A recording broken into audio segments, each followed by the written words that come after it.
Beno, bideo honetan jarraituko dugu bigarren mailako ekuazioak ebazten, baina kasu honetan osatu gabekoak. Bigarren mailako ekuazioak orokorrean horrela idaz dezakegu a isa berbi gehi b isa gehi c berdin 0 non a ezin da 0 izan. Osatu gabekoak dira gairen bat falta denean, edo bx edo c. Eta horretarako bi kausa aztertuko ditugu. Lehenengo kasu izango da b isa ez dagoenean, hau da, b 0 denean. Eta itxura hartzen du a isa berbi gehi c berdin 0. Eta ikusiko dugu adibide bat. Lau isa berbi ken amasei berdin 0. Ez dago xaren gaia. Bueno, ekuazio hauek ebazteko egingo duguna izango da lehenengo mailako ekuazioak bezala. Lehenengo isa berbi alde batera pasatuko dugu eta isa ez duenak beste aldera pasatuko dugu. Hemen minus amasei dago eskaraldean negatiboa, beste aldera pasatu dugu positiboa eta gelditzen da lau isa berbi berdin amasei.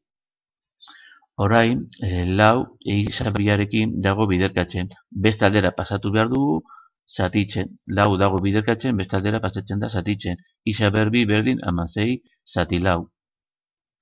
Orain, zatiketa hau egiten dugu zehatza baldin bada. Amasei zati lau, lau isa berbi berdin lau. Orain, berbi hau kendu behar dugu. Nola kentzen dugu berbi hau? Beste alderan errokarratua aztertzen, eta bi soluzio egongo dira. Isa berdin plus minus lau errokarratua. Beti izango da plus minus, bi soluzio daudelako, eta lau errokarratua. Errokarratu egiten dugu, eta lortzen dugu isa berdin plus minus lauaren errokarratua bi. Isa berdin plus minus bi. Hau da, bigarren mailako ekuazio honek bi soluzio ditu. Isa berdin minus bi eta isa berdin bi. Bueno, orain ikusiko dugu nola, bigarren mailako ekuazio honek ere badauka formula erabiltzeko aukera.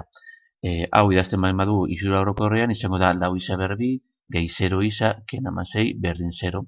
Identifikatzen ditugu a, b eta c, hau da, koefizienteak, hemen itxura orokorrean, formula orokorrean, a da isa berbiarekin dagoen koefizientea lau, b da isaren koefizientea 0, ez dagoelako, eta c da minus a6.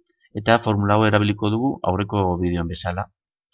Orduan, formulan ordezkatzen dugu a, b eta c, isa berdin, minus b, minus 0, plus minus, errokarratua, b berbi, 0 berbi, minus lau, bider a, bider lau, bider c, minus amasei, parentesen artean negatiba delako, dena zati bi a, zati bi bider a, lau.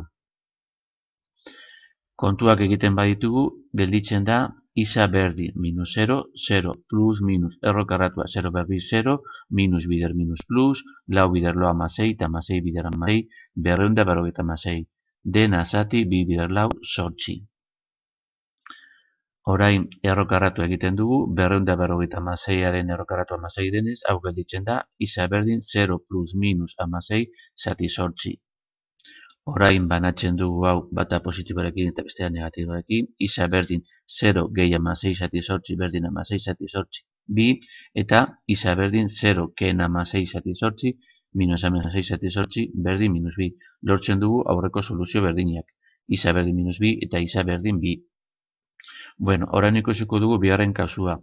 Bigarren kasua izango da c ez dagoenean, eta gelditzen da itxura orokorra a isa berbi gehi b isa berdin 0. Eta adibidea, lau isa berbi gehi sortzi x berdin 0. Ekuazio hauek ebazteko gai askea ez dagoenean, z ez dagoenean, ikusten dugunez, bi gaietan isa dago. Isa hori faktore komuna aterako dugu. Hasieran jarriko dugu isa, bider, parentesi erekiko dugu, eta hemen parentesi barruan jarriko dugu isa kendu ondoren zer gelditzen da. Hemen gelditzen da lau isa gehi sortzi berdin 0. Parentesia izten dugu eta berdin 0. Eta hemen zer daukagu? Daukagu isa bider, lau isa gehi sortzi berdin 0. Biderketa bat berdin 0. Bi zenbakien arteko biderketa 0 esateko, edo lehenengo zenbakia 0 da, edo bigarren zenbakia 0 da. Orduan, bi aukera daukagu. Bat, edo lehenengo zenbakia isa berdin 0, edo lau x gehi sortzi berdin 0. Hemen ja badaukagu soluzio bat, eta hau hemen daukagu lehenengo mailako ekuazio bat, orain ebatziko duguna. Isak usten dugu ekuazioaren ezkerraldean, eta iseak ez direna beste aldera pasatzen da. lau isa gelditzen da leku berdinean, eta 8 dago positiboa, bestaldera negatiboa. Gelditzen da lau isa berdin minus 8. Orain, lau isarekin dago biderkatzen, lau bestaldera pasatzen da zatitzen, isa berdin minus 8 zati lau, minus 8 zati lau berdin minus 2. Eta orduan lortu du bi soluzio, bata da isa berdin 0 eta bestea da isa berdin minus 2. Bueno, hemen ere badago aukera bigarren mailako ekuazioa formula orokorra erabiltzeko. Adibidez, bigarren mailako ekuazio hau nola gelditzen da forma itxura orokorrean idatzita. Lau isa berbi gehi 8x gehi 0 berdin 0. Eta A, B eta C koefizienteak identifikatzen baldin baditugu, A izango da lau x berbiaren koefizientea, B izango da 8 xaren koefizientea, eta C da 0. Ez dago, orduan C da 0. Orduan, formula honetan A, B eta C ordezkatuko dugu.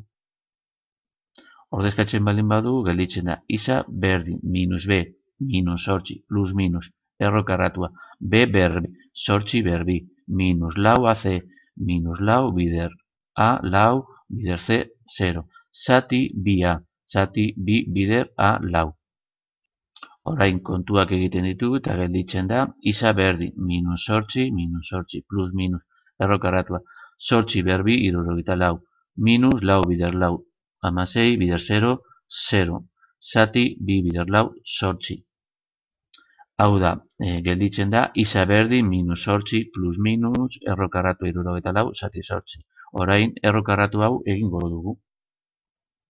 74aren errokarratua 8 denez, gelditzen da isa berdin minus 8 plus minus 8 zati 8. Orain banatzen dugu hau bitan, bata positiboarekin, bestea negatiboarekin, eta gelditzen da. Isa berdin minus 8 gehi 8 zati 8, berdin minus 8 gehi 8 0 zati 8 0, eta negatiboarekin isa berdin minus 8 zati 8, berdin minus 8 minus amasei zati 8, berdin minus 2. Lortzen dugu arroko soluzio berdinak, isa berdin 0 eta isa berdin minus 2. Agur.